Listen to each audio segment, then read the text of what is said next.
the Kiss 92.5 studios in Toronto, Canada. Are you ready? Ladies and gentlemen, this is Roz Yes. and Mocha. it's Roz and Mocha. What's going on? Hey guys, this is Bruno Mars. This is Selena Gomez. The Chainsmokers. Lady Gaga. Calvin Harris. Celestia Cara. This is Ed Sheeran. You're listening to my boys Roz and Mocha. Roz and Mocha. My boys Roz and Mocha. The Roz and Mocha Show. Between Roz and Mocha, who is your favorite? Mocha. Mocha. You guys are so funny, man. Congratulations, Lisa! Wow! You just won $1,000. That is amazing. Y'all just made my entire morning. Keep it up. You guys are awesome, man.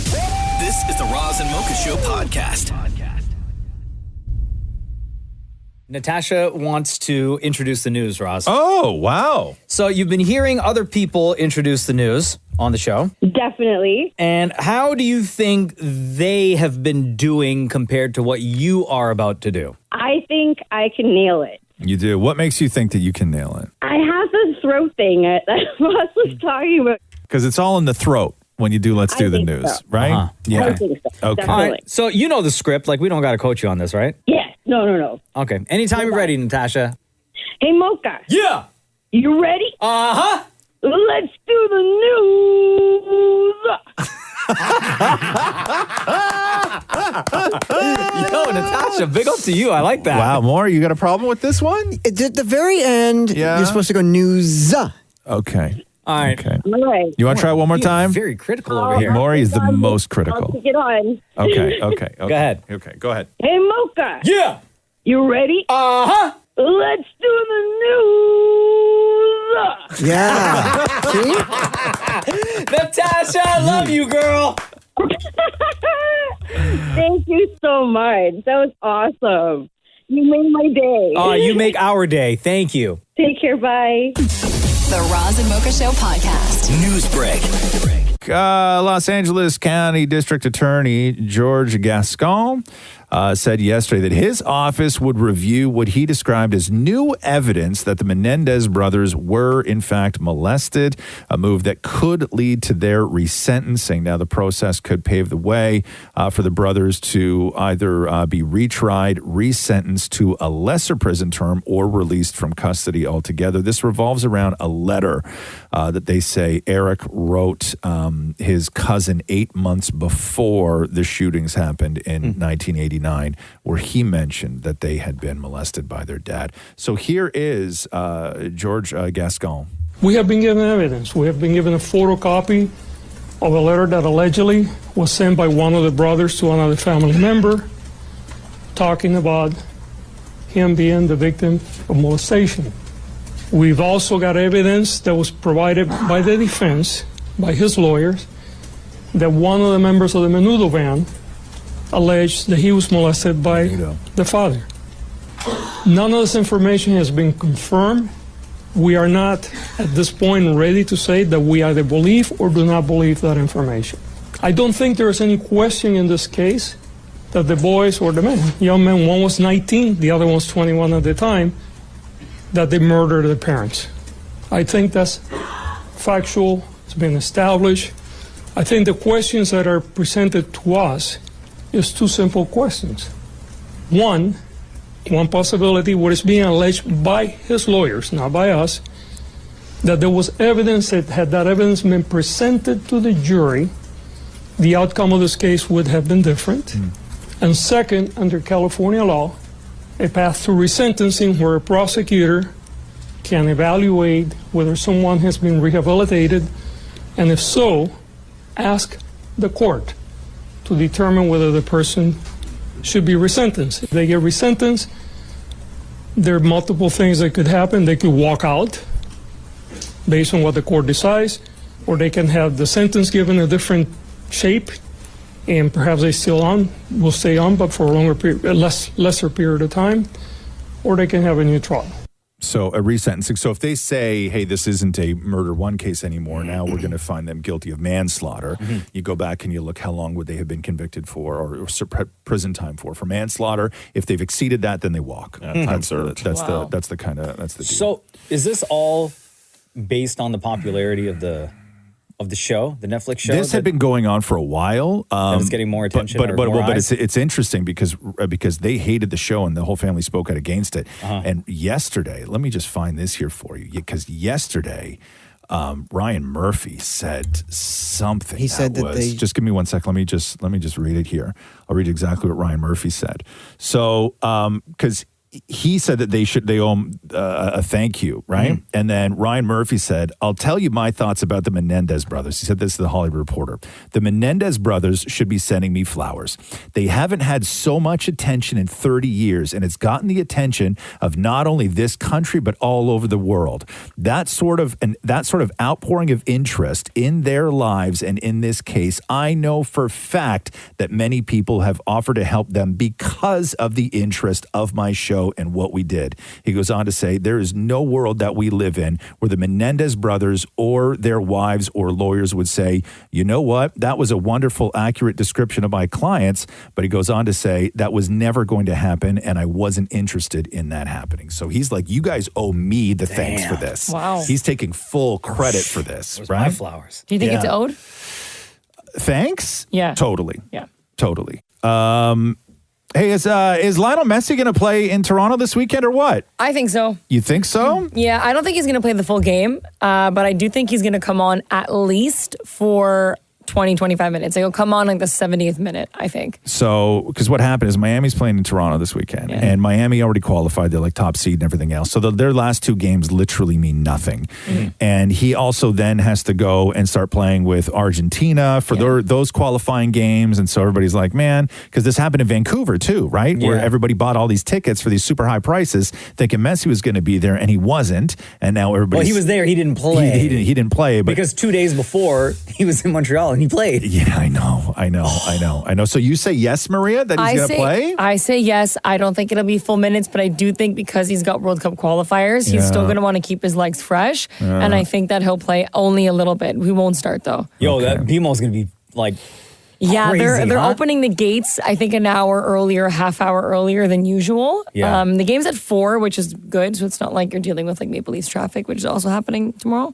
Damn. But yeah, it's going to be really exciting. I hope he's just there. Even if he doesn't play, him just being on the bench, I think will just be really exciting for a lot of fans. Now, do you think that there are going to be more Messi fans there than TFC fans? Like in terms of visually, like the jerseys, the hats, all that stuff? I think there's going to be a very good division. Is this going to be both, a sea of pink? Messi I think like jerseys? even a lot of TFC fans will Okay, I got other stuff I got to do. Okay. I'm just asking. Important stuff here. I saw spoilers for Joker last night. Don't spoil Joker! Folie à deux! Please don't! I didn't mean to.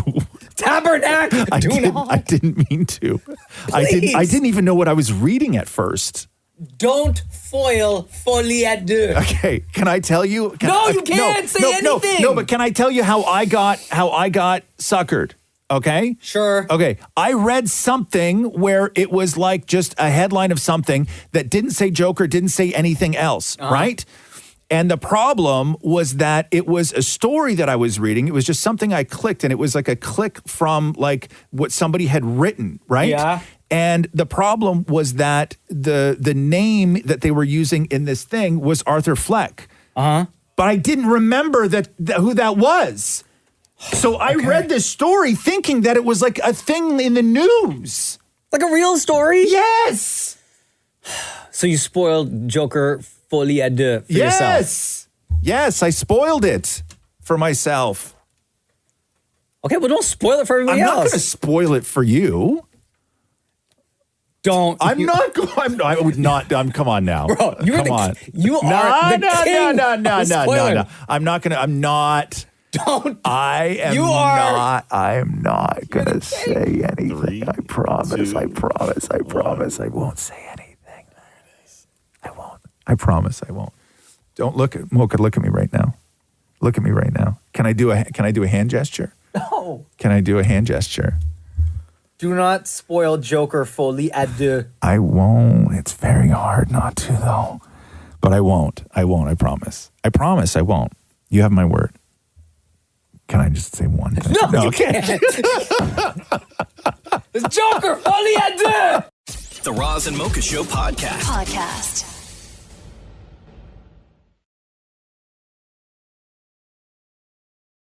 So we used to clown on Connor McDavid back in June when they were in the finals, and they would just play these games, and they would interview Connor McDavid after these games, and we'd be like, yo, they just lost, they just won, and they're fired up and like had a battle back. And he was, in his interviews, he was always so just low key. And it was shocking that somebody who just went through that was so low key. So here, we'll take you back to the Stanley Cup finals last year. So this is a little bit of Connor McDavid after one of the games. It's been a fun ride. We're glad it's going to go one more day, but that's all we've earned here is another day, another flight. And we'll be ready to go in Edmonton on Friday. Huh. Okay, here's another Connor McDavid. I thought we had lots of looks. I thought the game was right there, and just a couple of mistakes and find a way to score. I thought we did a good job of getting pucks to the net and bodies to the net. What else? We can't score on the outside on these guys. You got to get to the middle. But obviously, we haven't beat them in 3 games, and we've had stretches of good, we've had stretches of bad. What else? Spit it out, man. Yeah, we're trying to figure them out. Cool. Okay, cool. Way to motivate. Yeah. However, on the Prime series, the 6-part docuseries Face Off inside the NHL, during that period when they had just lost to Florida, the camera follows Connor McDavid, who's mic'd up, follows him after the game into the dressing room, and they pull a curtain so the camera guy can't see what's going on, but McDavid is still mic'd up. Right now. Right now. Yo. Right now. Man. Not I know, but it's happened so many times. Yo, that's Connor McDavid? But that's not good enough. The finals. Yo, it's the finals. He's fired up. Dig the in right now. Oh, yo, you talk that talk. Whatever the you have. That is not good enough. Let's go get one win at home. That's right. One win, and we'll see what happens. But dig the in. Bro, I'm motivated. 14 F-bombs in 45 seconds. Now, if you remember, they were down 3-0 and they came back to force a game 7, right? So, but isn't that crazy how he is behind closed doors? Like yelling at the team versus being a massive derp to the media? Shem put his hand on his heart. I'm impressed. Yeah. It's amazing. Guys, I'm motivated right now. Yeah. I'll go play for the team. Yeah, dig in. Right? I want to dig in. Dig the F in? Right? I don't even know what I'm digging in, but I'll dig. That's what she said. Right? Shut up. What is the matter with you? It's a problem, guys. I apologize. I had no idea that Will Smith was doing shows, like music shows. So he did Rock in Rio last month. Remember when he came back at the BET Awards with a new song? Oh, yeah. You are in the smoke and the fire, tightrope on the wire. I see you broken and tired, and all your hope is expired. You're just done with the chains and the games and the shame, and this world is insane. All the pain from the flames that you walk through. No one to talk to, but ghosts that'll haunt you. Thoughts that you taunt you. Yeah. Anyway, so he did Rock in Rio last month, and you want to know what he played? He did 7 songs. Okay. And he did a couple of shows in South America. I had no idea he was on tour. And the show, the stage was huge, massive, with all these backup dancers and everything like this. So he did 7 songs. Okay. Yeah. Definitely Fresh Prince of Bel-Air theme song. Incorrect. He didn't do that song? Nope. Parents Just Don't Understand. Nope. Miami. Yes. Wild Wild West. No. What? No. He opened with Bad Boys. Yeah. Then he did Getting Jiggy with It. Oh, yeah. Then he did Miami. Uh-huh. Then he did Men in Black. Uh-huh. Then he did You Can Make It. Uh-huh. He did Work of Art. Uh-huh. And then the only sort of older throwback that he did was Summertime. Oh, yeah, great song. Yeah, so those were the 7. So here's Will talking about his life and music currently. Seems like I've had this gigantic music career, but Jazzy Jeff and Fresh Prince have never toured. We've never even toured before. My records were coming out around the movies, so for me, this is now the first opportunity in my career that I can actually take my time and hone my skill set on stage as a performer. The last 20 years of my life went to acting. Isn't that crazy? He never toured?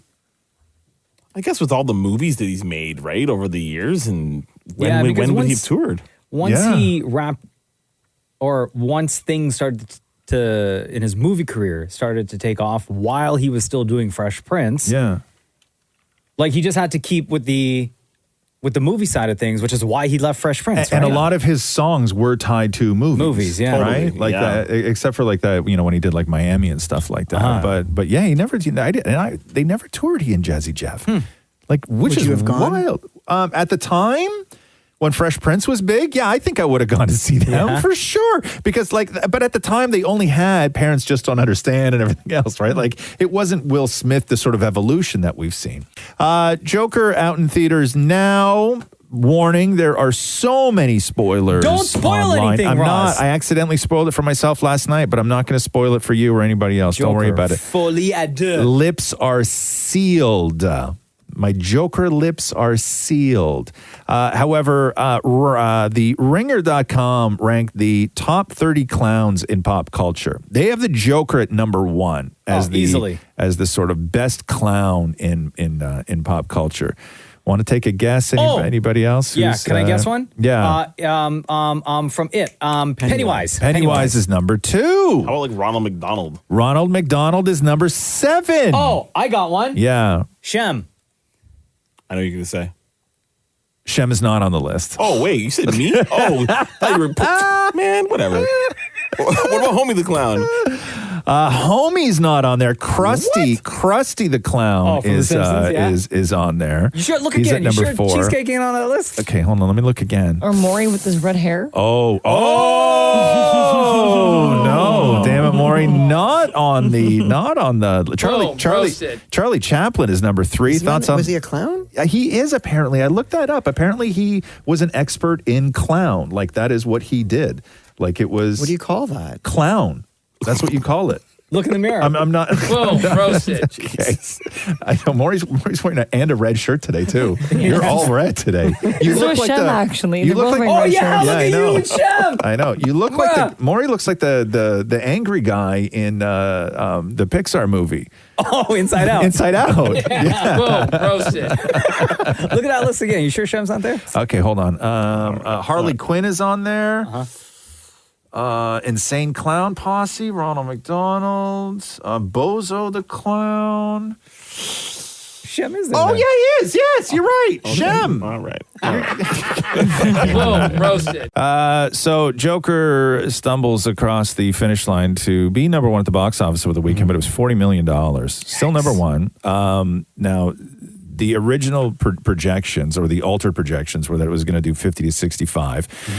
Those were sort of pared down after pre-sale tickets became available. So the original projection was 70 million, and it did 40. And if you remember, opening weekend for Joker, the first one in 2019, was 96.2, which was the biggest October opening ever, and it became the number 1 R-rated movie ever. Yeah.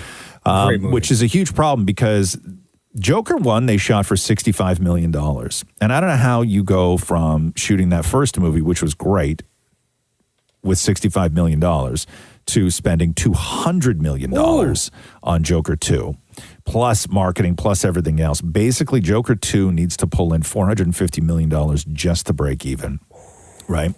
And is it that bad? And I mean, I haven't seen it yet, so I don't know. But I've read a lot about it, and I don't know. I'll sort of have my full opinion after I've seen the movie. But there's all this stuff going on now. People are wondering whether Gaga and Joaquin Phoenix hate the movie, right? Because they seemed really off in a few interviews, and so there was a clip from the Venice Film Festival when Joker debuted. Mm-hmm.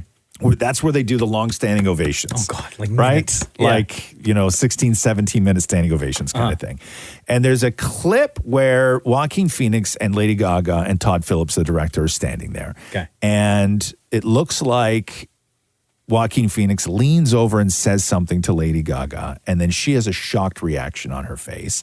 And then he leans over to Todd Phillips and says, great movie, right? But everybody's like, hey, I didn't know people are doing this now on social media, but it used to be like people would do their best to try and read lips. But I guess now with AI, they take a video and then they get AI to try and read the lips of what somebody's saying. Yeah. Okay. And so this is what AI came back with for that moment in Venice. It's horrible. Haha. No, it's not. Don't say that. I do think it was. You think so? Certainly. Oh, why is that? Yes. Why? What are you talking The ending about? could have been different. Oh. No, I loved it. Indeed. Yikes. Todd, great film.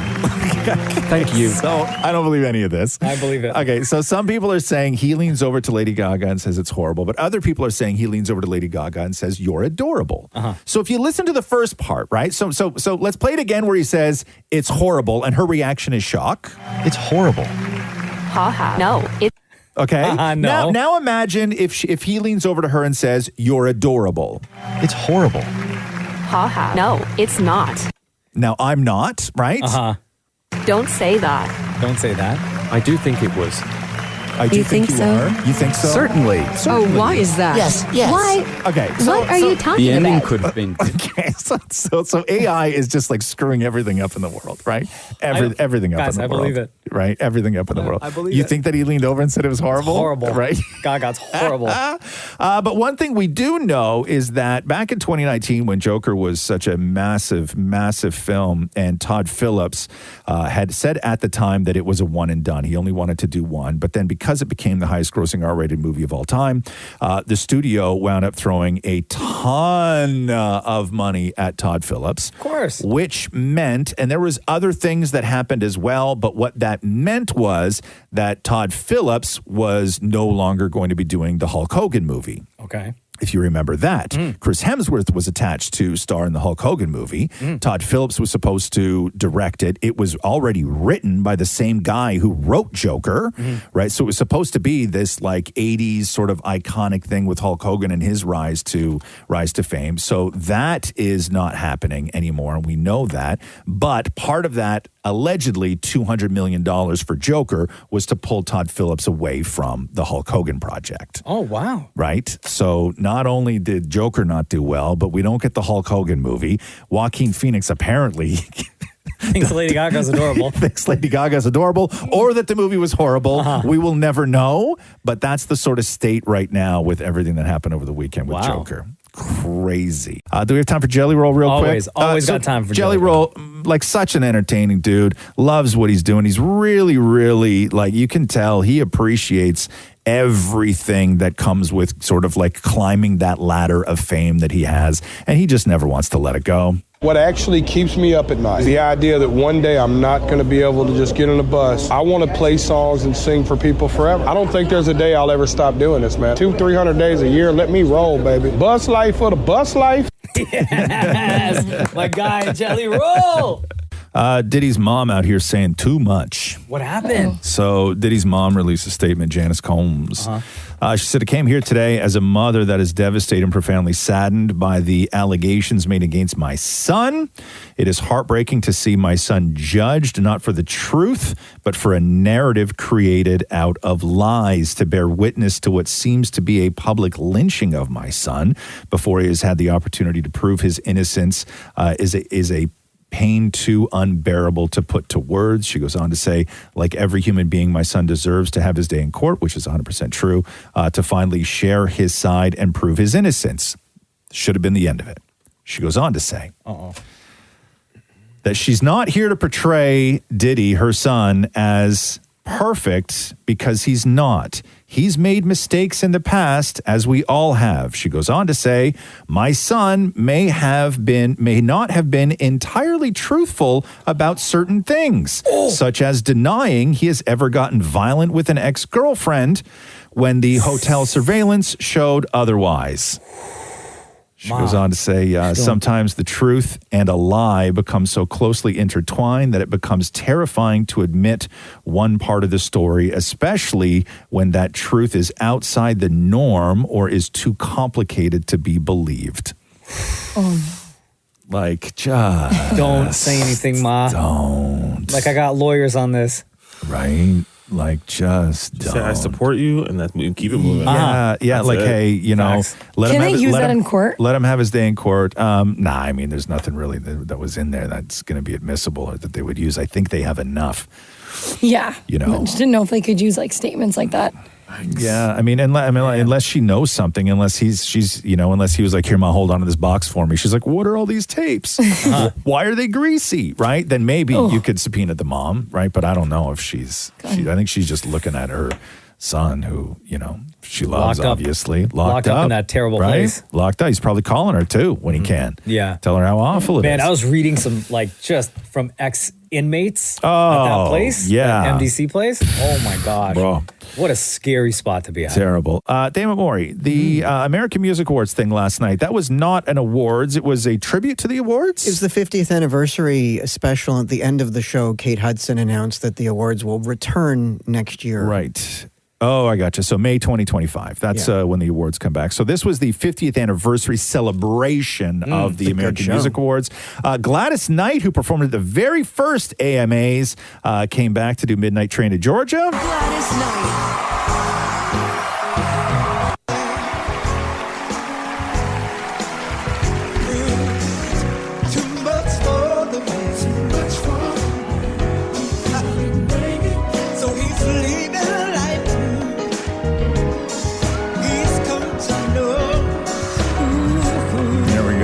Sounds good, right? She was great. Gladys Is this still her doing song? her thing? Yeah. The only reason why I ask is Yeah. because it's been covered by so many people. I don't know, who the but, original was, right? Was she the original one to do it back then? That I don't know. But this was she was known for this. Okay, She may not be the original artist or Gladys, songwriter. song by Gladys Knight and the Pips. Yeah, there you go. Jennifer Hudson was there to honor Whitney Houston. You ready for this? No, she does not. If anyone could pull this off, it's J. Hud. She does such a good job with this. Oh my God.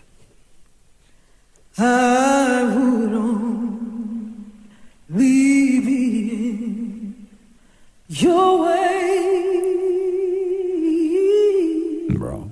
I have to ask a question. Yeah. Is this Why did you? No, because I need to know. Is it in front of a crowd? Yeah. Yeah, okay, yeah. because Oh, yeah. everyone is, it's dead silent. Oh, yes. So I'll go, but I know I'll think of you every step of the way. My girl. Yes, do it. Sing it. Sing it, girl. Come on. And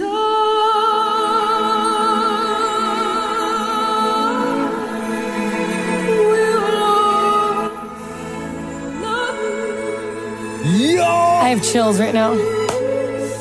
Slay Queen!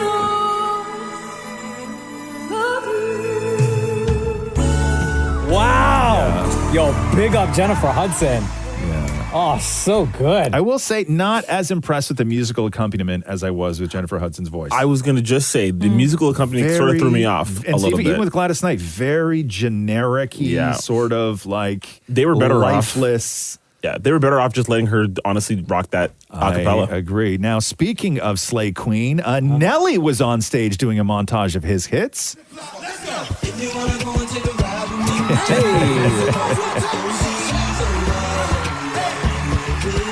Hey, must be the money. I got something to tell you. You won't believe how many people down at the floor. Did he still have the Band-Aid on his face, Maury? No. No. You got rid of the Band-Aid long ago. He had a really nice but watch, you though. know what I mean? It's I know. Nostalgia. Yeah, It's like nostalgia. Yeah. celebrating 50 years. Yeah. Didn't Mace also have that? No, I think Nelly was the only one. Yeah. Oh. Yeah. Damn. Sabrina Carpenter doing an interview. Who was this with? Call Me Daddy or Call Her Daddy? Is that what this was? Call Her Daddy. Call Her Daddy. Is that who this was? Yeah, Alex Cooper. Yeah, Alex Cooper. I'm talking about the advice that Taylor Swift might have given her This is when from it comes CBS to... Sunday Morning. Oh, is it? Yeah. Okay, cool. When it comes to being super famous. Has Taylor given you advice about how to handle this kind of crazy level of fame? I mean, you just watch her like walk in a room, and it's very easy to understand that she's so composed, she's graceful, she's gracious, and yeah, I wouldn't say it's like a verbal thing as much as just like she's very supportive of me and knows who I am as a person and is very supportive of that. So I'm grateful for that. I think, like, again, if we're talking about how to deal with it all, I think everyone has such an individual, unique experience that there's no kind of blanket statement or advice on how to not let it rattle you. You just kind of have to exist and figure out what you can handle and what you don't want to deal with. And again, you just kind of figure it out along the way. I know that sounds a little vague, but I really do think, like, you find the people that you surround yourself with that make you feel safe and go from there.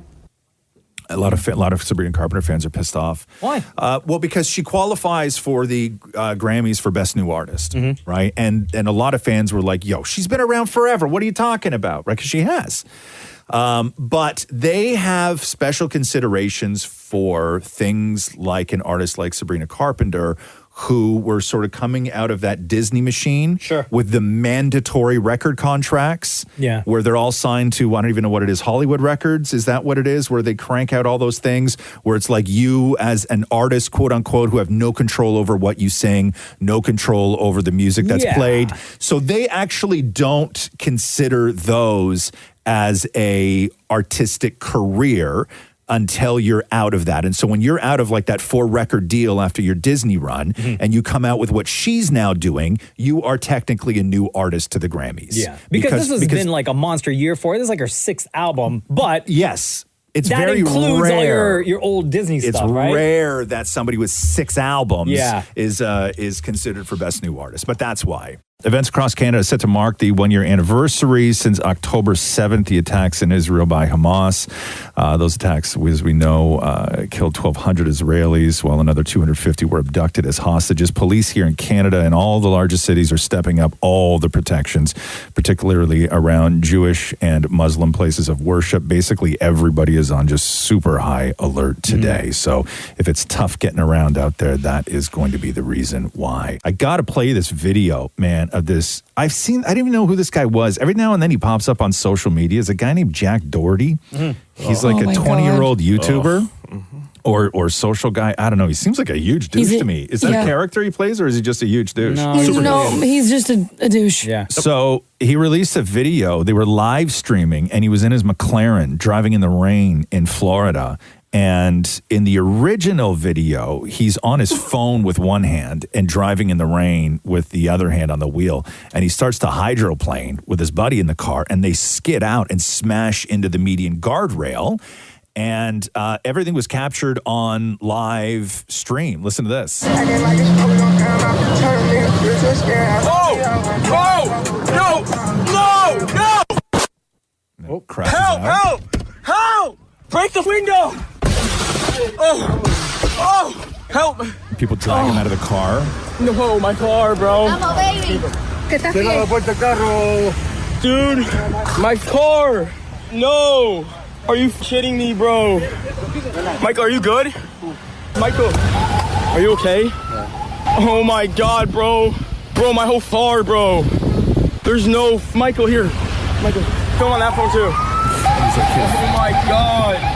Anyway, so he gives his phone to his dude who's bleeding. Like the passenger in the car has he's a head wound, and then the Jack Doherty guy's like, "Here, use this phone to film."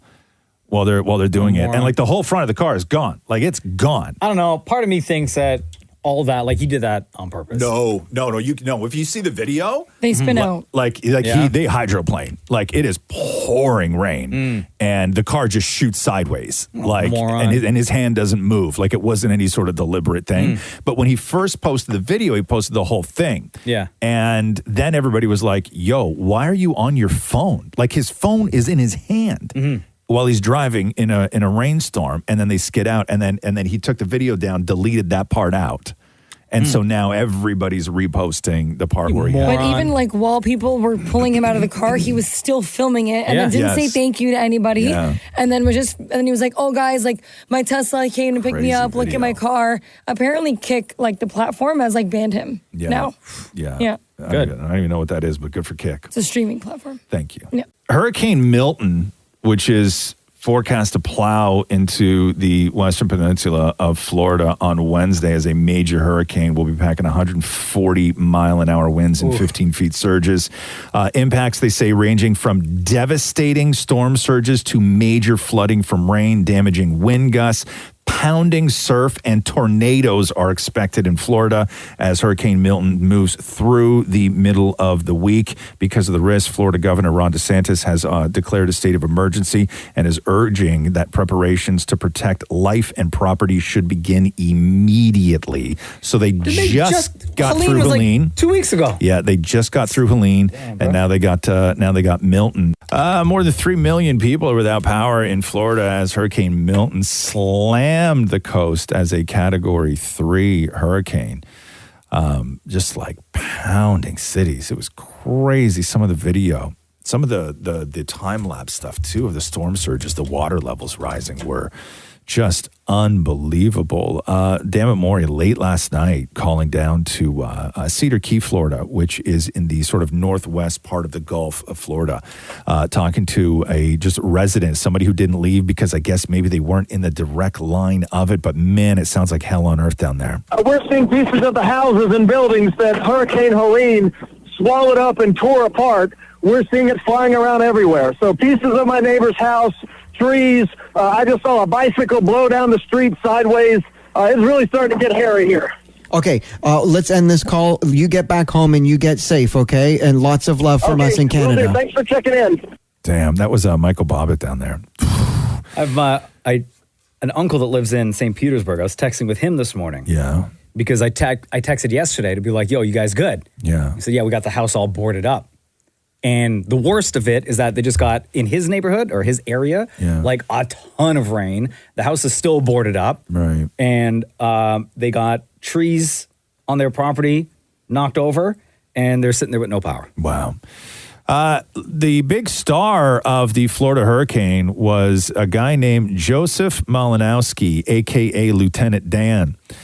And Lieutenant Dan became internet famous because he's a guy, skinny, got one leg, tattoos everywhere, looks like Lieutenant Dan, and he lives on a boat. What happened to your legs, Lieutenant Dan? And Lieutenant Dan had everybody checking in on him yesterday because he said that he wasn't leaving his boat, which was in like the worst possible place in the worst possible harbor that anybody could be during this.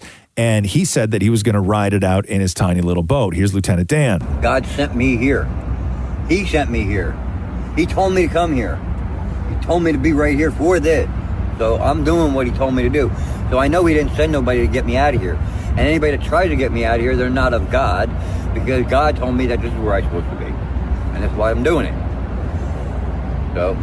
And you're not worried at all and everything's going to be all right? I'm not worried because my life, this is nothing compared to what I've been through, so this doesn't scare me. This is not even a minor inconvenience, because all that's going to happen is everybody's going to get wet, but I'm going to be fine because I'm in a boat that floats. So at one point, Tampa Mayor Jane Castor claimed that, quote, we just saved Lieutenant Dan during a press conference yesterday. Oh, wow. So she said that he was secured and is now in a shelter as well. Oh. And she said, if we can get Lieutenant Dan to go to a shelter, we can get anybody to do that. And literally within minutes after that press conference, Lieutenant Dan was back on the boat. Oh, he bounced? Right, he bounced, he dipped. And right, so he went back on the boat to ride it out. So a couple things with Lieutenant Dan. right?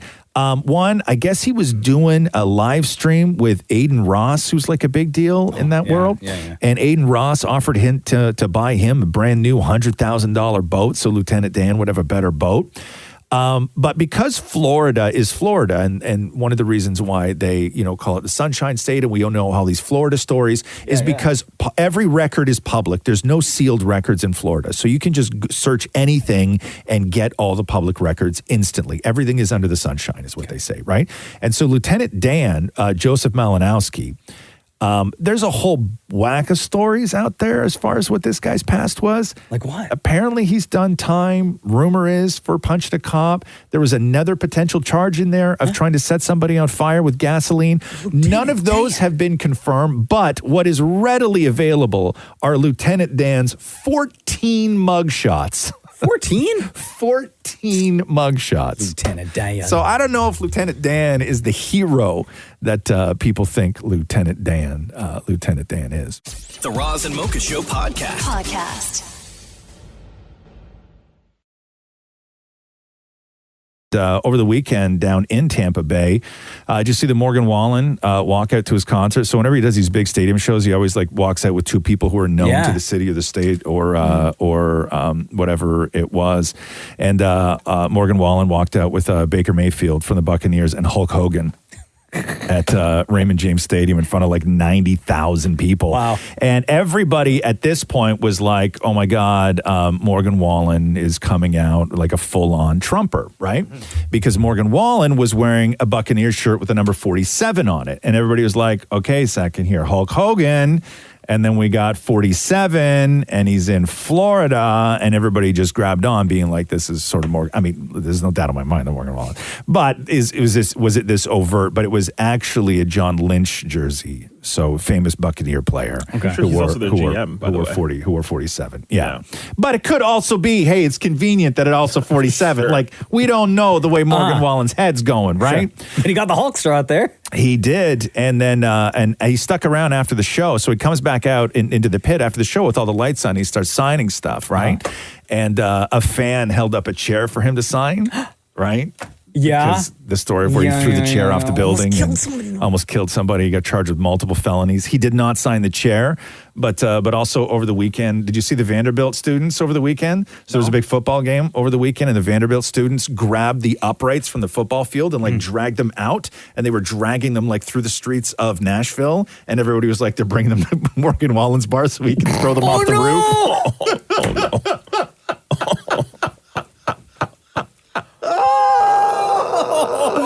Bro, it's so good. It's so good. But anyway, so that's was Guan. Yes, as we were saying earlier, Kanye West and Bianca Censori are getting a divorce. Cardi B and Offset, they've had a terrible go.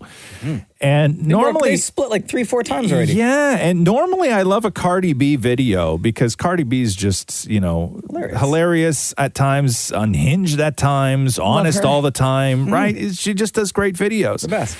But this is a slightly different side of Cardi B, actually talking about the inner difficulties of having kids and going through something like this. I just saw your baby father in your studio. He was at your studio, so is it this, is it that? I think I need to understand. We do have 2 cribs.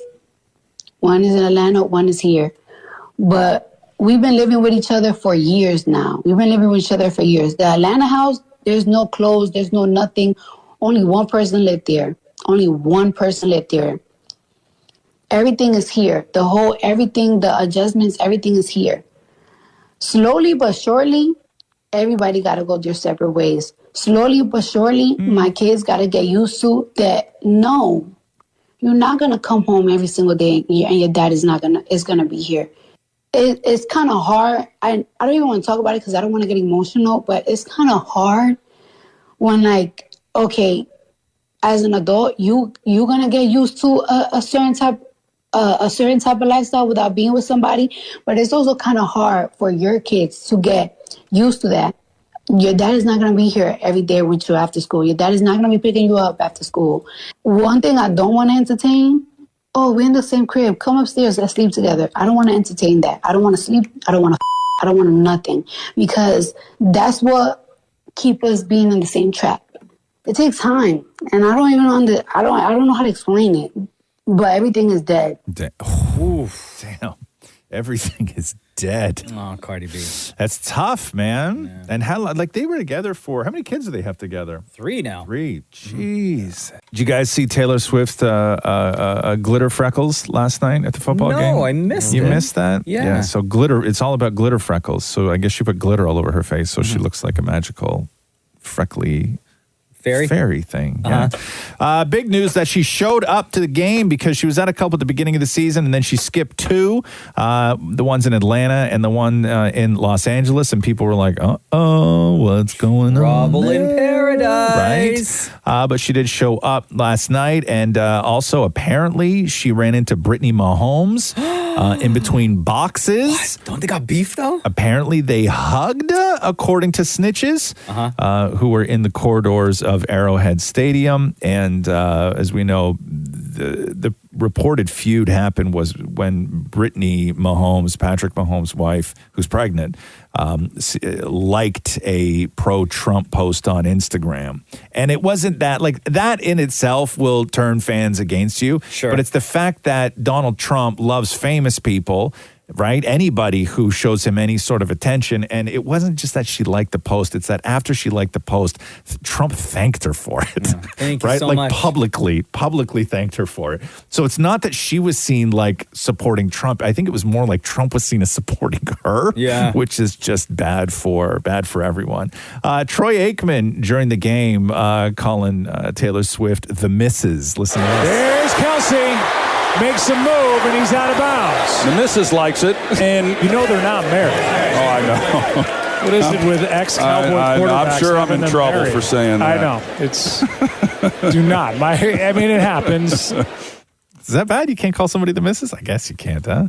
I think with the two of them. I don't know. I think with the two of them. Because it's just like... Is the wife worst? What's that? Is the wife worse? Yeah, the wife is way worse. The missus, I don't even think it's that bad. No, it's because it's the two of them, right? Yeah, that's the only reason why. Yeah, everyone's I scared. guess. Yeah, you think so? You think? Like, don't do that. I know. People are just so on edge, right? Which is wild because it's a football game, right? It's like 9 guys got a concussion that night. And you're like, oh my god, I called her the missus. Yeah. Like, you know what I mean? Like, I wonder if they think that the Swifties are going to come after them, you know? Maybe, and nobody wants that, right? Nobody wants that Especially kind the of NFL. that kind of wrath and that kind of heat. As Hurricane Milton heads towards Florida, it was passed by the sort of Yucatan Peninsula in Mexico yesterday.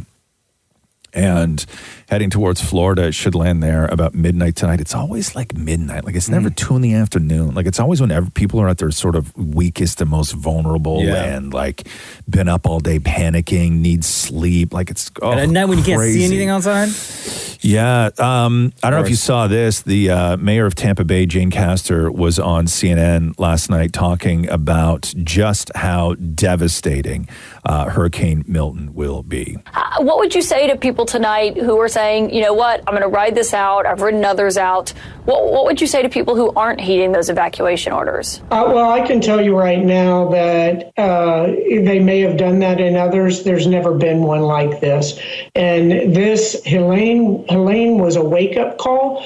This is literally catastrophic. And I can say without any dramatization whatsoever, if you choose to stay in one of those evacuation areas, you're going to die. Oh, my God. Not even 2 weeks since the last one, too. John Morales, who's been a weather guy on the NBC affiliate down in Tampa for 30-plus years, and he's covered hurricanes and all the other stuff for 30-plus years, like, started crying yesterday when doing the weather report. It's just an incredible, incredible, incredible hurricane. It has dropped...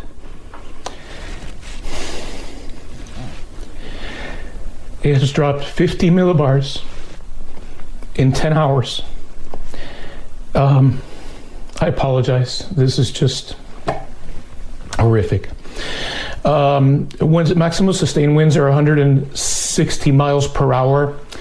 And It is just gaining strength in the Gulf of Mexico, where you can imagine the winds. I mean, the seas are just so incredibly hot, record hot, as you might imagine. You know what's driving that. I don't need to tell you. Global warming, climate change, leading to this and becoming an increasing threat for the Yucatan, including Mérida and Progreso and other areas there. Wow. Online shoppers are being asked to be on the lookout because I guess Amazon is doing their big fall week sale this week. And Prime Day, bro. And cybersecurity researchers are warning Canadians to just be on the lookout for the massive influx of scammer sites. These are sites that look like identical to Amazon. Mm-hmm. So they say in the last 30 days leading up to Amazon's Prime Days, there were more than 1,000 newly registered Amazon Prime related web domains. They said that 88% of those domains are malicious and suspicious. And 1 in every 54 newly created Amazon-related domains includes the phrase Amazon Prime. They say that they're almost indiscernible from the actual Amazon. So what happens is you get a text or you see a pop-up or you get an email or you get whatever, and it's, hey, this incredible deal is happening on Prime Days, and then you click the link, and the link takes you to Amazon, right? But it's not real. It's not real. Yeah. It's a completely fake page, and people put their money in, and then they go to checkout, and boom, there you go. You are done. As of June 30th, the Canadian Anti-Fraud Center here said that there had been $284 million lost to fraud so far this year, affecting 15,941 people. Wow. That's a lot of money, man. I'm all about Prime Day, man. What are you getting? I don't know. I don't need anything. No. But what would you get, like a discount? Like when you're like, oh, I'd get that until it goes on sale. Do you do that? You wait for sales? Yeah, it's usually like photography stuff. Yeah. Gear. Yeah. Like right, what you stuff need. like that, or like headphones What do you need? or Like tech stuff. Like a new strap for your camera? Something like that? Yeah, you know what? I actually Yeah. do. I need another one. Yeah, something like that? Yeah. Yeah. Cool. Like a glove? No, not a Like glove, like just a strap, cool- like a wrist strap. Right. You don't got one of those cool gloves that you can wear in the winter to shoot Ow. with? Oh, I got like 3 No. sets of those. Yeah, you do. already. Okay, cool. Yeah. All right. So maybe get more. Maybe Are you get- buying maybe anything, get- Rose? No. I bought something the other day on Amazon. I don't What'd even you know buy? what it was. What do you mean you don't know what it was? Like just like I saw like A shirt? I saw a kitchen thing that I thought I was. Yeah, I'll use that. Like a gadget? I'll never use Bro, it. I am a sucker for kitchen Oh gadgets. no, I hate gadgets. Oh, I do throw you? all gadgets away. No, I give do me not all like of kitchen them. gadgets. Every like the strawberry slicer, Nope. the egg slicer. Nope. Clutter. You know, Clutter. the one big fail. Don't get suckered into this, people. I won't. I bought 2 of them. Yeah. And both of them failed miserably. Which is? But the mango peeler, the slicer, right? You have a specific slicer for mangoes? It's supposed to like peel it and slice it at the same time and get the seed out like no problem. Yeah. Well, what the manufacturer doesn't know about mangoes is that every mango is different and the seed size Just like is people. different. Yeah. Yeah. So that it doesn't work unless you get So a you bought- mango specific. You bought a one size fits all mango slicer? And when it didn't work, I bought another one because I was like, maybe this is Wait a second. Did you buy the same one or a different brand? exact same one. Exact same one. So you have Didn't even two? try. Different color. See, this is why I don't get in the world of kitchen gadgets, right? Never take me to Kitchen Stuff Plus, guys. I cannot. I'm at that wall, stand. and I'm with the basket. Really? Everything. I never figured you to be a kitchen gadget Apple guy. corer, Apple strawberry corer? slicer. But why can't you just do all that stuff with a knife? The strawberry, the thing to take the thing, the thing off the top? Give me all the gadgets, guys. Bro, Everything. You wait a second. You have a specific gadget for taking the green thing off the top of a strawberry? Goddamn right I do. Bro, what'd you pay for that? Like I don't know, $12 bucks? $2.99? Bull. Maybe $12.99? What's it called? I don't know. You Yes, guys you thought do. I had a shopping problem. I'm realizing, Maria, now I've been way too hard on you. Yeah. Yes, Thanks. I apologize. That's why I don't go to Kitchen Stuff Plus no more. No. What is that thing even called? What do you call that thing? Strawberry slicer. No. Strawberry Huller? Is that what it's called? Maybe. Berry Huller? $7.99 is what it looks like here. Hold on, Strawberry Huller. Yeah, come on, bro.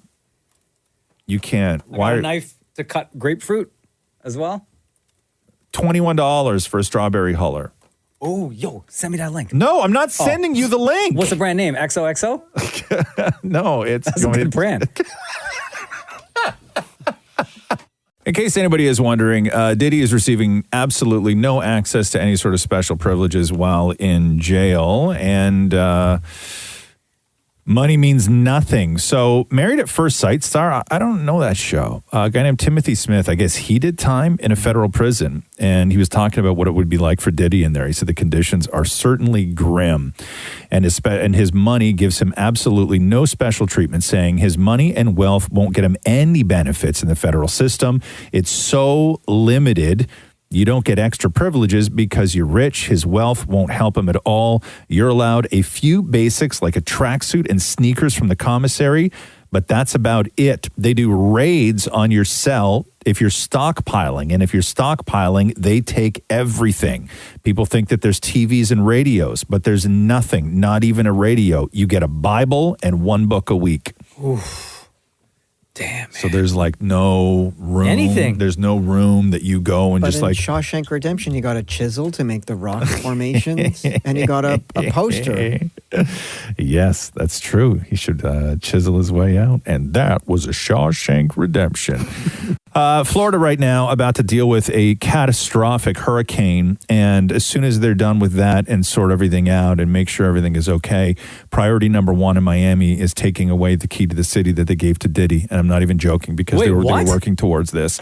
And then they had to put it on all on hold because the hurricane's coming. And then when that's all taken care of, they're going to get right back to figuring out when exactly they're going to do this. So hold on a second. But isn't it just a matter of like striking it from the record, or just saying he no longer has this honor? I guess there is some sort of, I don't know, like the Miami Beach city officials have to do something. Like they have to make something official. They can't just say it. Like they actually have to. There's a document, I guess, that needs to be filed, right? So I don't know. They can't just go and be like, yo, revoked. They were in the process of that, and then the hurricanes happened, so they had to put it on hold. So he got this back in 2015, and then the following year, the city of Miami commemorated Diddy with declaring October 13th as Diddy Day. Oh, no. Right? So they gave him a key and a day, so I guess they have to strike both of those things. I don't know. It's got to go through some sort of council, but it's not like somebody could say, let's just take that back. So this is number one on their list after the hurricane? I'm not saying it's number one,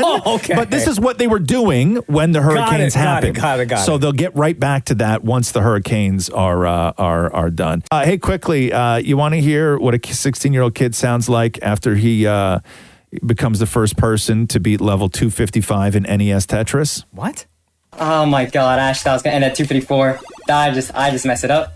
All the ore is gone now. It's all gone. It's actually all gone, bro. Oh my god! Oh my god! Oh my god! Oh my god, Ash got rebirth. Oh my god. Wow. So rebirth is what happens when you get to 255 in NES Tetris, and then you go back to the beginning. You like roll it. Oh, right? okay. So oh my god! Oh my god! Oh my god! Oh my god, Ash got rebirth. Oh my god. Good for you, kid. Yes, he's a star at school today. Oh, yeah. He's going to have a girlfriend by lunchtime, right? Yeah, not just one, a couple. I'm going to have so many things. So many. Right? So many Tetris things. Yes. Oh my god! Oh my god! Yes, we all know that, right? That there's nothing that draws the attention of a woman than saying either, hey, do you want to see this magic trick? Or can I tell you about that time I rolled Tetris? Oh my god! Right? Oh my god! There's somebody out there for everyone. It's true. More than 1 in 5 iPhone users admit that they look down on people with Androids. Yep. 22% of iPhone users admit that they think less of someone if they see a green text bubble come through. Oh, 100%.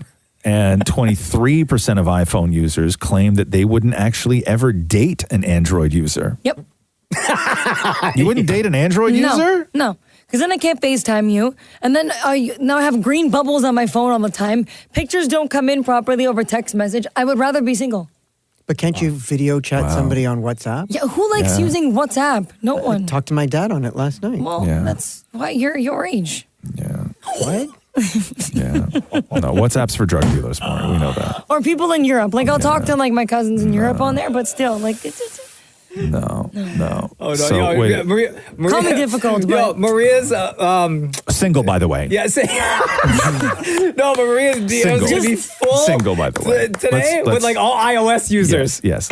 We have to reiterate the fact that Maria, very single, one would say, right? no, Oh, interesting. Talk about it then. no, Oh, why? because Why?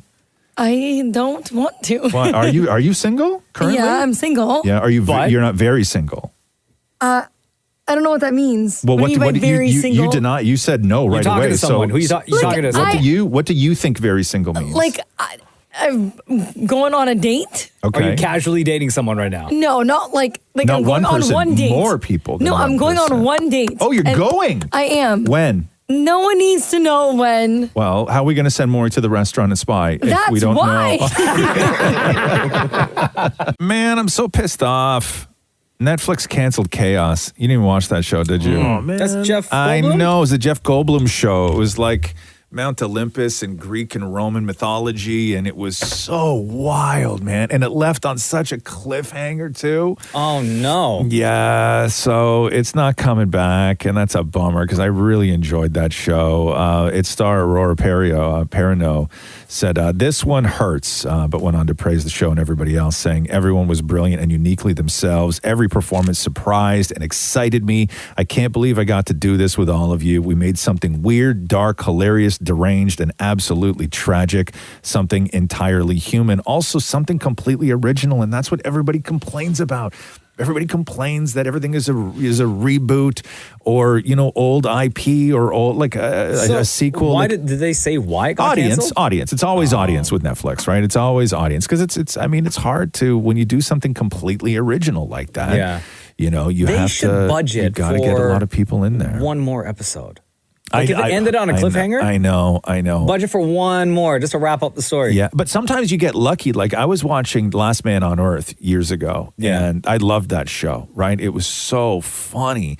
And that got canceled abruptly, and it was like a big cliffhanger. But the great part is that the creator of the show did an interview at some like fan expo thing, and he basically laid out what would have happened in that final season. Oh, great. Right? So you did get the closure you sort of wanted. Perfect. But with this, I don't even know what you would do because it's all like Zeus and like everybody, like we sort of know, right? Uh-huh. Like you kind of know the mythology a little bit. But anyway, that's tragic for me too. I really love that show.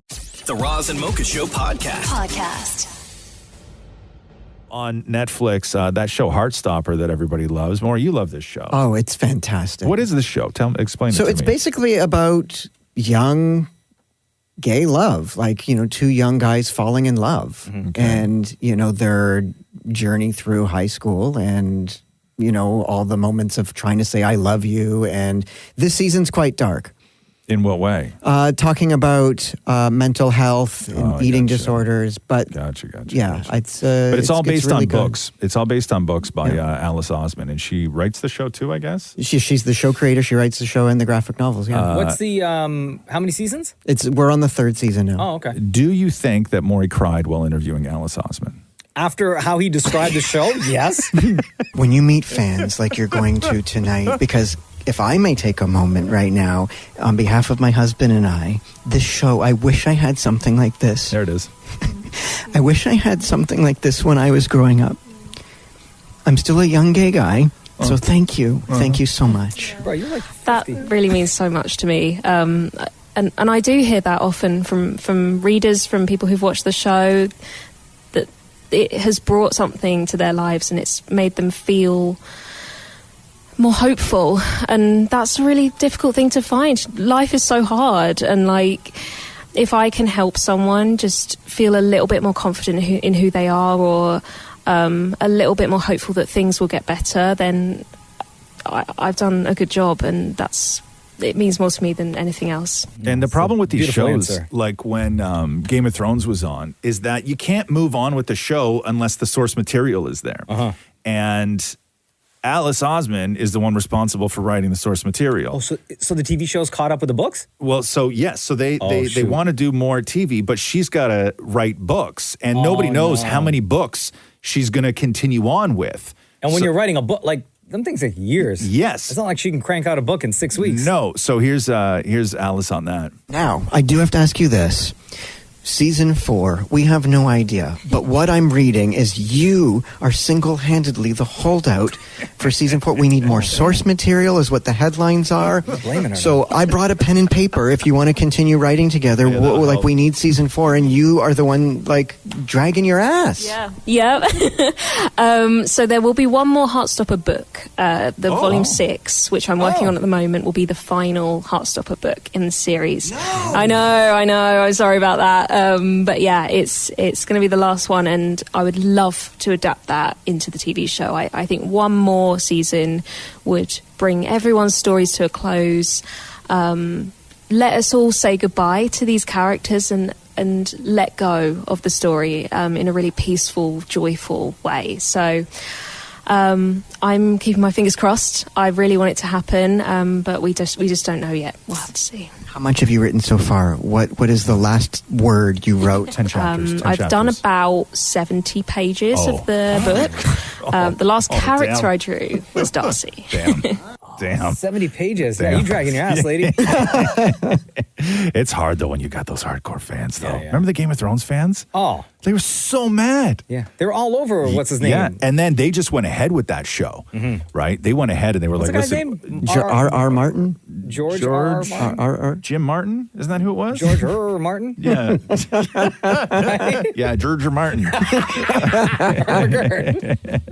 Toronto City public parks workers are fudging the numbers when it comes to how much time they're spending on a job site. Uh-oh. So in one case detailed in this new report, over the course of a 40-hour work week, one crew spent more than 10 hours parked in plazas and other non-city locations, an average of more than 2 hours a day. That same crew also reported being at a park location for 20 hours that week, but according to the GPS on the vehicles, the actual number was less than 12. So the Parks and Recreation Division, these guys are responsible for the maintaining the washrooms, the lawns, the trails, the fields, all that stuff, right? So the auditor makes that Tim Hortons a little too long, several recommendations, including expanding the use of GPS in vehicles to monitor productivity. Maybe it was a hot week and they needed some AC from going to a local mall. Yeah, but that's fine. But you can't clock those hours, though. No, I know. When there's a GPS in the car. What does it matter with you? Yeah. You don't think you're going to get popped for that? Of course. Right? Maybe they didn't know. That there's a GPS? But now they know. Yeah, exactly. See, the problem is they fudged too many hours. You got to put a couple here, a couple there. Yeah, they claim 24 did 12, right? That's that's a big number. They probably worked their way up to that number, though, because if they've been doing it for a while, right? Maybe they were they started with 1 hour, 2 hours. They work their way. I don't think you don't go to 0 to 12. No. Right away. They've been doing this for They know what they're doing. Yeah. They just took it too far. They know the schedule. They know who the supervisor on duty is. They know all this stuff. They know who's going to check, who's not going to check. Yeah, they know what they're doing. What do you say in those meetings? Sorry? No, you say nothing. You just you take the punishment. Yeah, you say understood. That's it. Understood. Sorry, didn't even know. Sum 41 singer Deryck Whibley, who, remember, he almost died, right, from his alcohol abuse. So he's got a new memoir called Walk in Disaster, My Life Through Heaven and Hell. And in the book, when he was back in Sum 41, when Sum 41 started out, the band that sort of put them on the radar of everyone, there was another Canadian rock band called Treble Charger, and the singer for that band was a guy named Greg Norrie, and he's the guy that discovered Sum 41 when they were kids and sort of mentored them and everything else. And so in Deryck Whibley's new book, he talks about how he had a sexual relationship with Greg Norrie and didn't realize that at the time it may have been abusive. On top of all the music stuff with Greg, he wanted to have a sexual relationship with me. And through being young and going through, being the idol and listening to everything that he had to say, it kind of made sense to me that we had this special connection, right? I did find that wow, we do have this friendship that I've never felt with anybody else. Having somewhat of a sexual relationship seemed it was a little far for me, and I wasn't really able to go too far with it, but like somewhat of an experimenting with it seemed like I could wrap my head around that. But I quickly realized it wasn't really something I was that interested in. But I found myself kind of being, I mean, he made me feel like, oh, no, we've started this now. Like, this is how it has to be now. We are having this type of relationship, and you can't change it once it's started. And once that relationship with him ended, I didn't really tell anybody, and I wasn't going to tell anybody, but as Avril and I started getting more serious, and we were engaged, and she was going to be my wife, I was like, I got to tell you something. This is something I never thought I would tell anybody. When I told her what it was, she's like, that's abuse. So at the time, Greg Norrie was in his mid-30s, and Deryck Whibley was 18. So here's more Deryck Whibley. That was the first time I'd ever heard the word associated with that situation. Mm-hmm. And we never spoke about it ever again. It was one conversation. It only came back in my life and in my mind when I was 35. That age. The age that he was when I met him when I was 16, and I realized how easily that was to manipulate a 16-year-old. About 2 years after that, there was, it was 2017, and there was Me Too, right? And I started hearing stories that were similar. I never heard the words grooming and all this kind of stuff until then, and I started realizing, is that what that all was? All that, and then I started thinking back to like those first few years of being kind of pulled along in that direction, right? Mm-hmm. All these questions started popping up. Mm-hmm. I don't have any answers to those because he has all those answers, right? But it made me question everything, and it put it in a different perspective, I guess, or made me think of it differently. Wow. Greg has denied all of this, by the way. Isn't that crazy, though? That's nuts. That is nuts. I was at that wedding when he married Avril Lavigne. Were you? Yeah. Well, like I was invited guest or no. And I was always cool with the Sum 41 guys, right? Like I always got along with them. And wait, what do you mean you weren't an invited guest? Like you crashed? I was there for ET Canada. Oh, right? They invited media. And they did not. Oh. And they got married. I think at the time it was the guy who used to own the E Network at his house. Like they rented his house. So in this neighborhood in Montecito, right? It's like that guy's house, Oprah's house, Spielberg's house. Like this is where all these people live, right? So so you can't see anything when you're on these roads. It's just 20-foot hedges. And I was there with a camera guy, and I was standing in like on the side of the road. There's no sidewalks because they don't want people walking, right? There's no sidewalks, and I'm just standing there, and I'm supposed to be doing all this stuff. And I had always been cool with Avril. I was always cool with whatever, but we were the only camera crew that found out where the wedding was, and I was the only person. I was the only person there, and I had been standing there for hours and hours. Yeah, and then all I see was the cars start to show up, and I assume Avril's car showed up with all her people, and then a van shows up, right, with Deryck Whibley and his crew, which was all the dudes from Sum 41, right? And then I immediately start recording, and as I'm recording, I'm like, hey, it's Roz West, and I'm here in Montecito, California for Avril Lavigne and Deryck Whibley. It's going to be a beautiful day, all this other stuff. We'll have the pictures for you later. And as they drove by me while I'm doing my shot, all of them just gave me the finger out the window. Amazing. Welcome to Montecito. Big news. Women in their 40s in Ontario no longer need a doctor's referral for a mammogram. Finally. The province is spending nearly $20 million to boost appointments and train staff with the new changes taking effect immediately.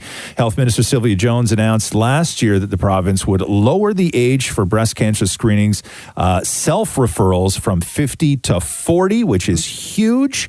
The government estimates that that of the 1 million women between the ages of 40 and 49 who can now self-refer for mammograms, there's about 305,000 that will seek the screening. So that is big news for women in their 40s. Piers Morgan having to apologize on his show, Piers Morgan Uncensored. So he had this singer on. She's all over social media. This woman named Jaguar Wright, who is like very embedded in the hip hop Diddy sort of world community. And she's been talking about Diddy like enough. And then while on his show, she also mentioned that she used to be a backup dancer for Jay-Z, and that she referred to Jay-Z as a monster, and then alleged like all these other serious offenses against both Jay-Z and Beyonce, looping them into all the Diddy stuff. So here's Piers Morgan last night. thing about platforms. The reality of the modern world is that pretty much everyone has a platform as long as there's something to say that other people want to hear. That's why we invited her on to be interviewed. The people making these claims have an audience with or without shows like mine. Well, Jaguar Wright unexpectedly made several serious allegations about Jay-Z and Beyonce during that interview. As I said in the moment, they were not present to respond or defend themselves, but now they have. Their lawyers contacted us to say that those claims were totally false and have no basis in fact, and we've therefore complied with the legal request to cut them from the original interview. Editing interviews is not something we do lightly at a show called Uncensored. But, like the proverbial cries of fire in a crowded theatre, there are legal limits on us too. And we apologise to Jay-Z and Beyonce. Them lawyers work fast, huh? Bro, they don't mess around. That's it. When you're dealing with the Illuminati, come on. Question, Mocha. Would you wear $5,000 AI pants that helped you be stronger? Like how much stronger? 40%. Ooh. Would anyone else know that I'm wearing the AI pants? I imagine eventually. So they're like to help you do like hiking and stuff like that. Listen, I'm going to play this clip. CNN did a story on it. The same way that sleepwear is something that you wear when you want to sleep, MoveWear is something that you wear when you want to move. You can think of it like an e-bike for walking. On the way up, it really kind of offloads some of those big muscle groups that are working their hardest. We like to say it gives you about 40% more power in your legs on the way up with every step. And then supports their knees on the way down. So there's Then what am I doing at the gym all day? There's a built-in exoskeleton on each pant leg that helps you push up when you're walking uphill. And then, as he said, it lightens the load when you're walking downhill, giving you 40% more power. I'll tell you why I will never use AI-powered pants. Why? Because if you wear them too much, you get used to that sensation. You get used to that feeling. Right. Of having the pants do all the work. Right. They're called... So what happens when you're not wearing the pants and you got to go up a set of stairs? Well, who knows? You just got to go... Your legs get weaker. You got to go old school. You got to go analog. Your muscles and bones may weaken over time. Yeah, but I don't trust them pants. Yeah, but you're not going to wear AI pants for everything in your life. You would just wear them when, like, running up a hill. You would still work out and everything without the AI pants. I don't trust them. What happens if there's a glitch and then the AI pants just start moving on their own? Then, yeah. And I'm like, I don't want to start walking now. I don't want to go up this hill. Well, and the pants are making me walk up the hill. Yes, that would be cool, no? No. Oh. But like if I got stuff to do. Yeah. Not walk up a hill right now. But what if you could run real fast? Nah, I already run fast. I shall. Okay. Anyway, the pants are called Mogo for mountain goat. And again, you can pre-order them right now, $5,000 a pair. And those are AI hill climbing pants, I guess you could say they are. Qantas Airlines is apologizing to passengers. So passengers on a flight from Sydney, Australia to Tokyo, they were unable to select movies on the backs of their screens. Mm-hmm. And they say that our crew members had a limited list of movies that they were able to play across all the screens on the plane. Mm-hmm. And based on the requests from a number of passengers, a particular movie was selected for the entire flight. And though Qantas did not name the movie, multiple photos from people who were on that flight said that it was the movie Daddy-O with Dakota Johnson and Sean Penn. The movie is R-rated. Mm-hmm. For language throughout, sexual material, and graphic nudity. Oh, wow. And so it was like families were on this flight, and this was the movie that was on everybody's... That's a long-ass flight, too. Everybody's screens, right? So they say that the movie clearly was not suitable for the whole flight, and we sincerely apologize to customers for the experience. But yeah, everybody got it. And apparently there's a lot of sexting in the movie, too, from it's a girl in the back of a cab, and there's a lot of sexting. And like the camera is like right on the phone as she's like typing stuff. So like you wouldn't even need headphones. Yeah, as long as you know how to read. To just be like looking at the back of the screen. What a derp. This is what you want to hear after your breakup. Jennifer Lopez says that her split with Ben Affleck took her out for good, but ultimately it was a good thing. She tells Interview Magazine, listen to this. Yeah. Now on the other side of it, I think to myself, that is exactly what I needed. Oh, Thank you, God. Damn. I'm so sorry it took me so long. I'm sorry that you had to do this to me so many times. Oh, wow. She also says that she's excited about being single, saying, I'm not looking for anybody because everything that I've done over the past 25, 30 years, being in these different challenging situations, what can I effing do when it's just me flying on my own? What if I'm just free? Like, girl, you gotta, like, you love getting married, right? Yeah. You love getting married. And then you after a marriage, you can't be like, oh, about time. Like, Yeah, but she feels good about it. Listen, I get that. Sometimes a breakup is what you need. 100%. But at some point, you're like, that was avoidable. Yeah. Right? It's completely avoidable. Yeah. And also, I don't even think the ink's dry yet. Right? Like, could you imagine that's your ex being like, oh, God, thank you. Thank you. They were just out Right? together like 2 weeks ago. I know. Hallmark really missed the boat on this one. So Netflix on November 20th is going to debut a new Christmas movie called The Merry Gentleman. It's a Christmas movie. It's got male strippers. It's got Chad Michael Murray. So they say that this isn't your standard formatted genre piece for the holidays. So the plot goes like this. There's a female character named played by Britt Robertson, right? So I guess like her parents' small town theater is about to go under and she has to try and save it somehow. And so her big idea is to stage like a small town male strip review. So exactly like Magic Mike. Yeah, that's literally what I was going to say. It's Magic Mike 3. No, Just different. it's the exact plot of the Full Monty. And Magic Mike 3. Right?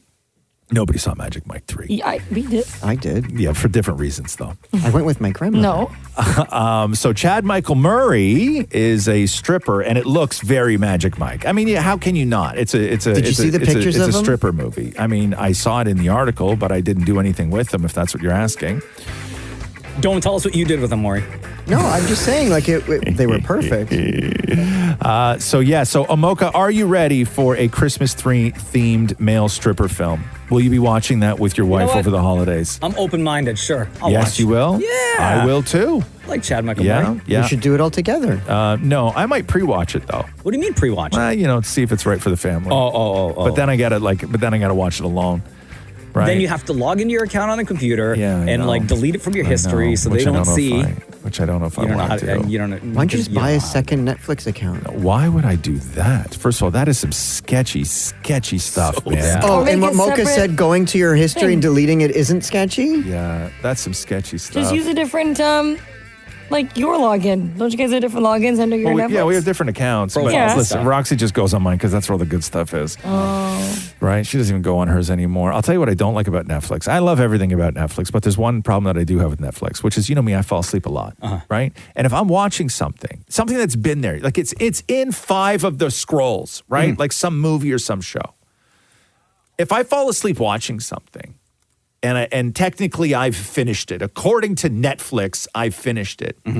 That movie literally vanishes from my Netflix. Oh, because it assumes that you watch it already. It doesn't show up anywhere, like ever. So you have to go in and search. I got to go in and search, and then sometimes I'm like, God, what was the name of that movie? And like, what was the guy? Like, it's too. So it would literally be. There's been movies that have been in every single scroll. Watch this one. You're gonna love this. And finally, by the 4th scroll, I'm like, yeah, you know what? Let's just put it on. And then I fall asleep, and then gone. You know what they should do? It doesn't do? exist anymore. They should have like a heart monitor. I know. So that it measures while you're watching. Thank you. So when your heart rate drops to a point where it thinks that you're sleeping, thank you, the movie or show just pauses. Thank you. When you find yourself falling asleep, just click the off button. Yeah, just hit pause. Yeah. First of all, nobody does that. I do. Or what about a previously on? Like if there was just a sort of category where it's like you just watched. I know, but it doesn't. It disappears. Like a browser history. Yes, Yeah. I agree. I got to play this clip of this Canadian guy named. Let me find his name here. What is his name? What's the hot sauce? Oh, Mike Jack. That sounds like a made-up name.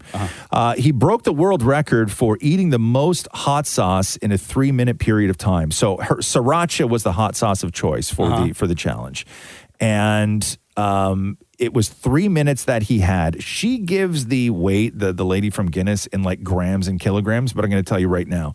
So the previous record was 0.6 pounds in 3 minutes, and this guy did 2.4 pounds. Listen to this. You know, a lot of people say your butt must burn a lot after you did that challenge, right? And I've actually never experienced burn butt before. It's a genetic mutation. Like it's like my superpower, I guess, right?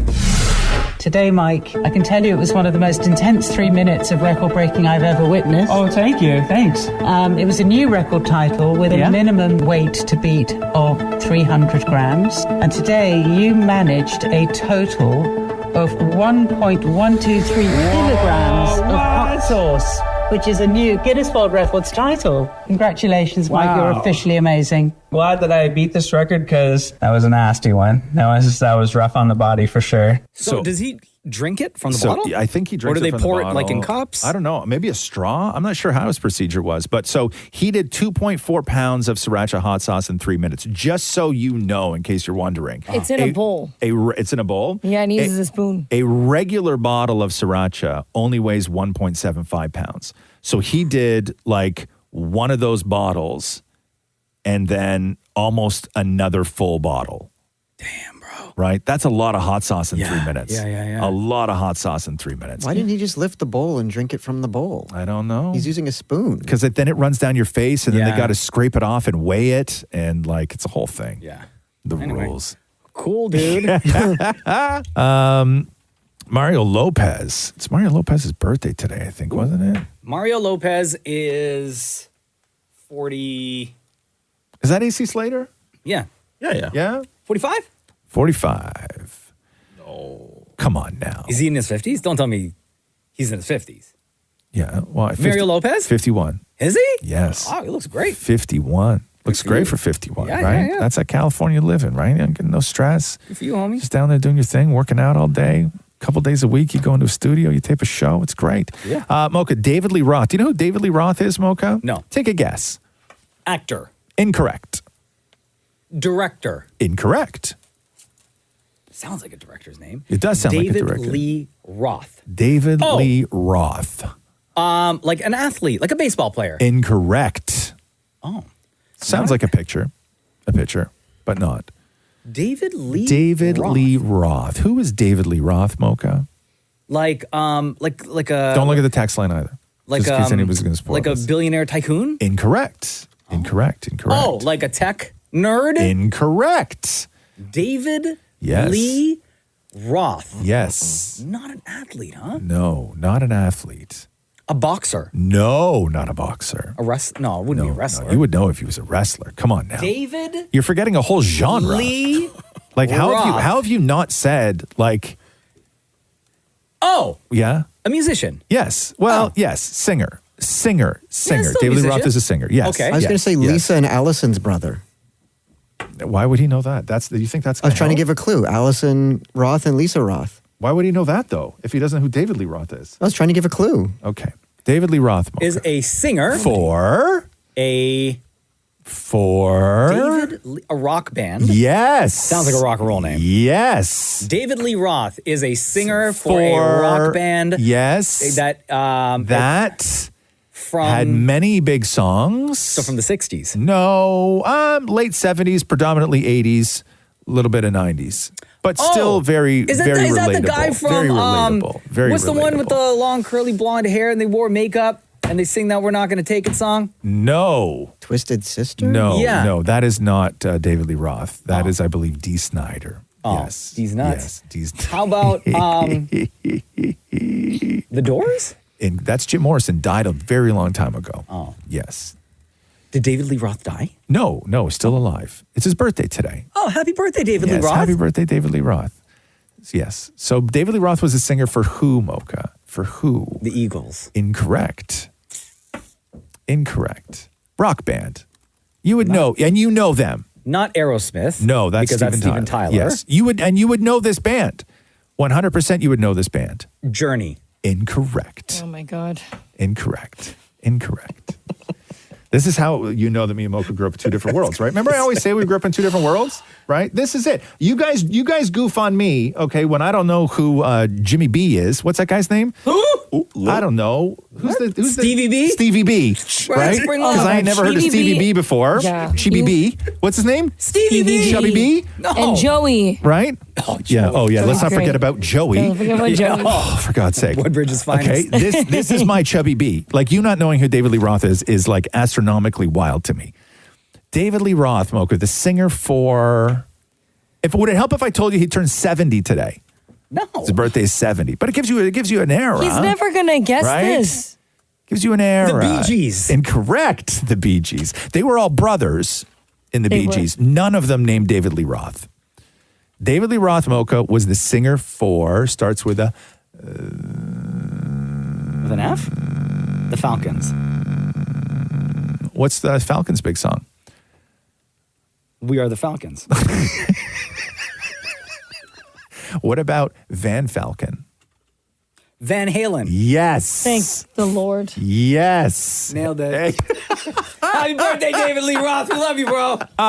Maple Leafs started their season last night with a loss. 47 shots on goal is what they fired at Montreal, and they still got shut out 1-0. So not a great start, but whatever. What are you going to do? You go up against a hot goalie, 47 shots. Like, come on now, right? Nylander sends it to the side of the net. Centering pass. Oh, Matthews had a glorious chance. No, he didn't. Montembeault stopped him, and the game is over. There you go.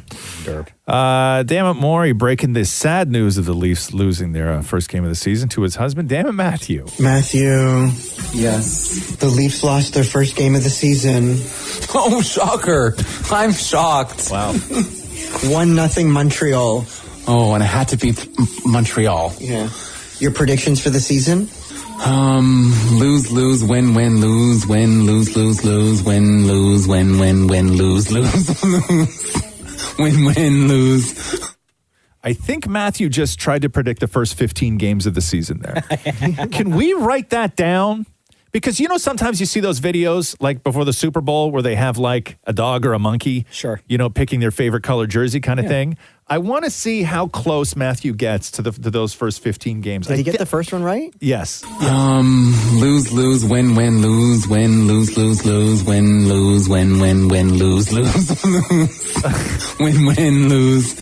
Okay, so can you write that down for me more? Because I'm very curious as to Matthew, how close he is going to be to predicting the first 15 games of the Leafs season. That's what I want to know. Oh, shocker. He got one right.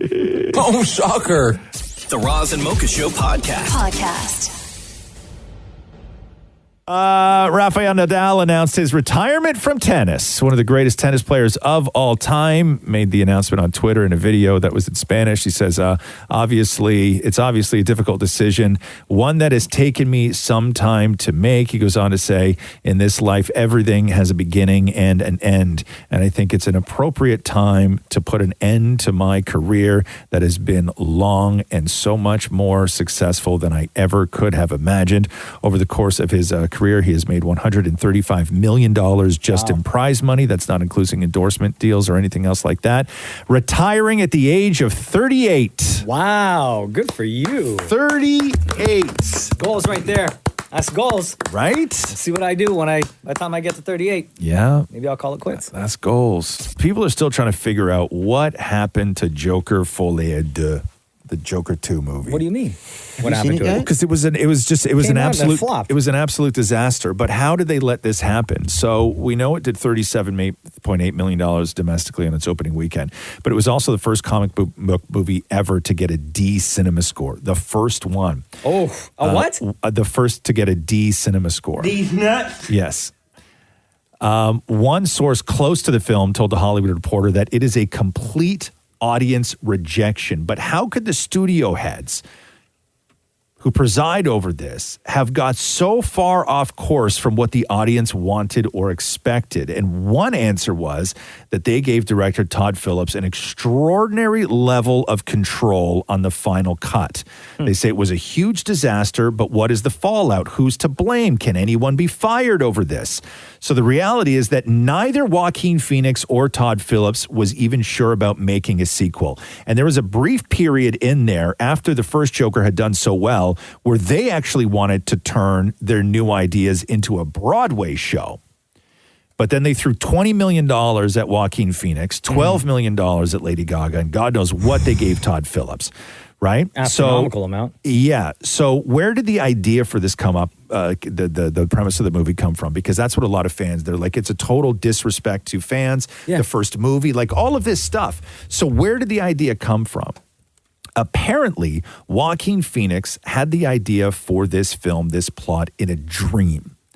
And then he brought it to Todd Phillips. Yeah. And then Todd Phillips brought it to the studio. And because they were so horny for a sequel, because the first movie did $1 billion, they said yes, let him do anything he wanted, turned it into a musical, did the ending that he wanted. They did no test screenings, nothing like that. They just trusted him. And one insider says that in the end, some are saying that the Joker 2 is one very expensive art film. But when asked who the intended audience was, one person says, who's close to the film, the intended audience for Joker 2 was Joaquin. Oh, really? Meaning that this was just like his very passion project or whatever. Neither of them wanted to do it. They had free control over everything, and they just made the movie that they wanted without any sort of care for the fans of the studio or the audience. And there was resentment after the first film, like all this stuff. Right. But anyway, so will anybody get fired over it? Probably not. But James Gunn, who's now head of DC, on Twitter, all he's doing is distancing himself from Joker. Really? Right there, because somebody was like, hey, why wasn't the DC logo on there? And he's like, because it wasn't DC Studios. Yeah. That's the Netherverse or wherever they said it was from. But so now more pressure on Superman because they thought that this was going to be a big giant thing. This is now the 6th DC flop in a row. Right? And all that's happening now is next summer you get Superman. And what happens if Superman doesn't do well? It doesn't do $1 billion. What do you do? What do you do? Yeah. Right? Like, is there anything that could save it? No. Other than bringing back what's his name that everybody loves so much? Oh, Henry Cavill? No, yeah. Yeah. Right? That's it. And Zack Snyder. Maybe that's what happens. I have no idea. But anyway, that's what they're saying. Nobody will get fired, but everybody involved certainly thinks somebody should. Thanks for listening to the Roz and Mocha Show podcast. Catch the guys live Weekday mornings from 6 to 10 on Kiss 92.5. Kiss925.com. Or download the Kiss 92.5 app.